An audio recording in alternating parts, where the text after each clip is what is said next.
Baik semuanya, Assalamualaikum warahmatullahi wabarakatuh. Perkenalkan, nama saya Raffi Zubadi Mawan, NRP 50172510071. Kali ini saya akan menjelaskan di tugas ke-6, yaitu mengenai klasifikasi batuan, eh, apa, klasifikasi batuan beku ya. Jadi di Classroom sudah, ini untuk ATM saya, untuk ATM saya ini. Untuk di tugas ke-6 ini, diminta menjelaskan klasifikasi batuan beku. Dan terdapat juga gambar klasifikasinya. Untuk gambarnya, ini sudah saya gambar ulang, kurang lebih gambar seperti ini. Berisi penjelasan-penjelasan klasifikasi batuan beku. Ada ya, ini nanti akan saya jelaskan. Oke, em, di sini ada dua parameter di gambar ini gitu. Ada tekstur ukuran butir sama komposisi kimia dan mineralnya gitu. Kalau dari komposisi ukuran butir, ini itu dibagi menjadi dua. Ada namanya quartz grained, dia itu yang ini quartz grain. Ada granit, diorit, gabbro, dan peridotit. Dia itu ya batuan yang kayak tadi saya sebutin. Batuan itu dia itu terbentuknya jauh di bawah permukaan bumi gitu. Dia terbentuk karena terisolasi di dalam bumi. Nah, magmanya itu dia mendinginnya itu sangat lambat. Jadi dia butuh waktu untuk atom yang nyusun kristal-kristal atau em, butiran ini yang besar. Jadi dia bisa dilihat langsung oleh mata telanjang gitu. Jadi bisa dilihat secara langsung. Itu untuk coarse grain. Lalu bawahnya ada yang namanya fine grain. Batuannya ada apa aja? Ada rhyolite, andesit, basalt, sama ada komatit. Cuman untuk kasus komatit ini dia em, terbilangnya cukup, nggak tahu nggak sih? Terbilangnya cukup jarang gitu. Nah, batuan ini, kalau batuan yang ini dia yang fine grain, dia itu terbentuknya di permukaan bumi gitu, nggak di dalam. Jadi hitungannya ekstrusif. Di dia keluar karena gunung api, akhirnya dia bersentuhan sama udara atau air. Nah, lavanya itu dia mendingin. Mendinginnya itu cukup cepat karena terdapat bersentuhan langsung sama udara atau air lah. Jadi kristal mineralnya itu dia nggak tumbuh secara baik dan besar. Ya ukuran-ukurannya ya mikroskopis. Jadi harus lihat kayak nggak bisa dengan mata telanjang secara langsung. Itu untuk klasifikasi kayak untuk eh, tekstur dan ukuran ya.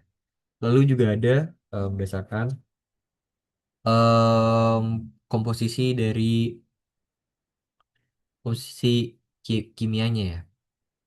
Em, jadi ada komposisi kimianya itu dan mineralogi. Yang itu ada yang ini. Ada Felsic Intermediate, Mafic sama Ultra Mafic. Ultra Mafic. Felsic di sini itu artinya suatu apa namanya, komposisi yang asam gitu. Jadi di sini Felsic berarti kalau di sini Felsic em, ukuran butirnya apa? Berarti ada granit sama diolit itu. Dia masuknya ke Felsic gitu. Nah, untuk kandungan silikanya em gimana ya? Mungkin kandungan silika dia itu tinggi gitu, kayak sampai 75, kan 75%. Nah, batuan kelompok ini tuh didominasinya sama kayak batuan yang warnanya terang gitu, kayak ada kuarsa, potasium feldspar, terus juga ada em, plagioklas yang kaya akan sodium. Lalu ada juga em, intermediate, yaitu sampingnya felsic gitu. Nah, nah, intermediate. Nah, untuk kandungan silikanya itu dia hitungannya cukup rendah. Dia ada di 45 lah, 45 silikanya, kandungan silikanya. Tapi dia sangat kaya sama unsur kalsium gitu, besi sama magnesium. Em, jadi itu yang buat mineral penyusun utama itu kayak ada piroksen, terus juga ada kalsium, eh, sebentar. Oke, maaf ada telepon tadi. Oke, tadi di intermediate ya. Plagiokas. Tadi sampai mana sih? Pokoknya kandungan silika itu, oh, kalau intermediate salah. Intermediate itu dia ada di tingkat tengah. Jadi komposisi mineral itu kayak ada campuran seimbang antara felsic sama mafic ya. Jadi kayak ada Plagioclase feldspar terus yang warnanya abu-abu sama mineral kayak ferromagnesium yang gelap gitu, kayak amphibol sama biotit gitu. Oke. Nah, batu ini dia sering eh, punya kayak tampilan bercak-bercak putih. Itu untuk yang intermediate. Dan selanjutnya di sampingnya ada Mavic. Nah, di sini Mavic, mana ya? Ini kan makin ke sana, makin kaya akan silika di sini. Cuma di sini dia makin dikit silikanya. Cuman dia makin banyak kandungan Ca, Fe, sama Mg magnesium. Ya, jadi dia kandungan silika rendah, cuman banyak kaya akan unsur aluminium.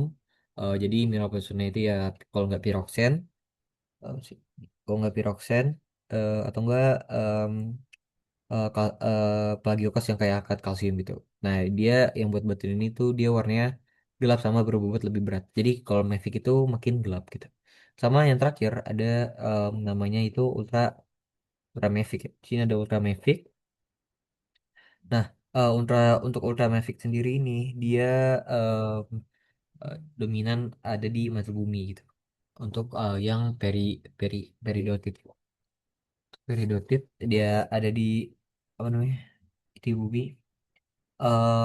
Terus untuk karakteristiknya tuh dia kan dia makin sini ya.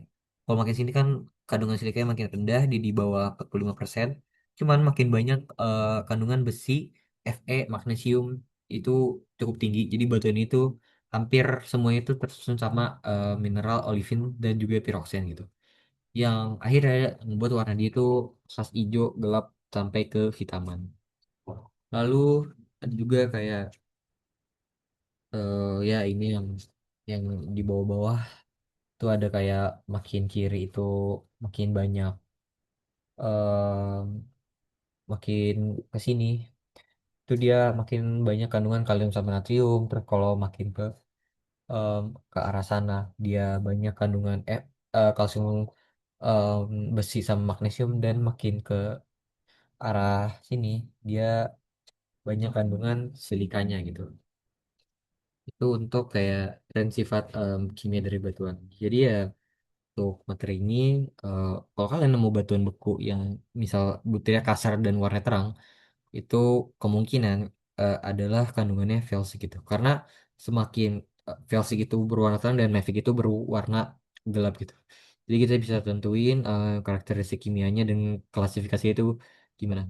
Mungkin segitu saya penjelasan dari saya. Mohon maaf bila ada penjelasan yang kurang jelas atau sebagainya. Terima kasih. Sampai ketemu di video selanjutnya.